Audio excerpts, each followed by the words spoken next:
দক্ষিণ আফ্রিকার সাহারা মরুভূমির এক প্রান্তে জন্ম নিয়েছিল এক ছোট্ট উটছানা। নাম ছিল তার ড্যাম্পার। খুশিতে লাফিয়ে বেড়ানো, মায়ের ছায়ায় ঘুমানো আর বালির মধ্যে খেলাই ছিল তার সারাটা দিনের কাজ। একদিন পড়ন্ত বিকেলবেলায় ড্যাম্পার খেলা করছিল আর লাফিয়ে লাফিয়ে ছুটে বেড়াচ্ছিল। ড্যাম্পারের মা তখন দূরে ছায়ার নিচে ঘুমিয়ে পড়েছিল। তখন ছোট্ট ড্যাম্পার খেলতে খেলতে অনেকটা দূরে চলে যায়। হঠাৎ শুরু হয় মরুভূমির সেই ভয়ঙ্কর বালুঝড়। ধুলোর মধ্যে কিছুই দেখা যায় না। ড্যাম্পার মা বলে ছোটাছুটি করতে থাকে, তবুও মাকে সে খুঁজে পায় না। সে আরও জোরে ছুটতে থাকে। ততক্ষণে মাকে ছেড়ে অনেক দূরে চলে যায় ড্যাম্পার। ওইদিকে ড্যাম্পারের মা চোখ খুলে দেখে আশেপাশে ড্যাম্পার নেই। প্রচণ্ড ঝড়, কিছুই দেখা যায় না। মা ড্যাম্পার বলে ডাকতে থাকে আর খুঁজেতে থাকে, তবুও ড্যাম্পারকে খুঁজে পায় না তার মা। কিছুক্ষণ পরে আস্তে আস্তে ঝড় থেমে গেল। আকাশ পরিষ্কার হলো, কিন্তু আশেপাশে কোথাও মাকে দেখতে পেল না।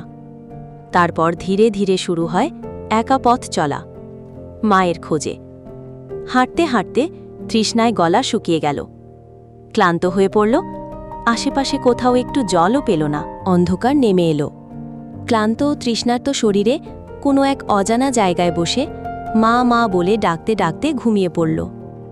ওইদিকে মাও ব্যথা ভরা বুক নিয়ে সারা রাত ড্যাম্পার ড্যাম্পার বলে ডাক দিতে থাকে আর খুঁজতে থাকে। ভোর হল। পূর্ব গগনে সূর্যমামা উদিত হয়েছে।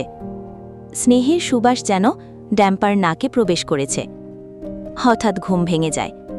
চোখ খুলে দেখে একটা মিষ্টি জলের মরু নদীর পাশেই দাঁড়িয়ে তার মা। মাকে দেখা মাত্রই তার চোখে মুখে আনন্দ আর খুশির মেজাজ স্পষ্ট হয়েছে। দৌড়ে গিয়ে মাকে জড়িয়ে ধরে। মনে হলো যেন আত্মা ফিরে পেল তার নতুন প্রাণ। দুজনে একসাথে মরুর মিষ্টি জল খেয়ে পাড়ি দিতে থাকলো নিজ গন্তব্যের দিকে। এভাবেই এক হারিয়ে যাওয়া বাচ্চা উট ফিরে পেল তার মাকে, আর মা পেল তার ছানাকে। এইভাবেই ড্যাম্পার তোমাদের সবার মন জয় করে নিল। ছোট্ট বন্ধুরা, এমন আরও মজার মজার কার্টুন ভিডিও পেতে আমাদের পেজটি ফলো করে রাখো। সবাই ভালো থেকো।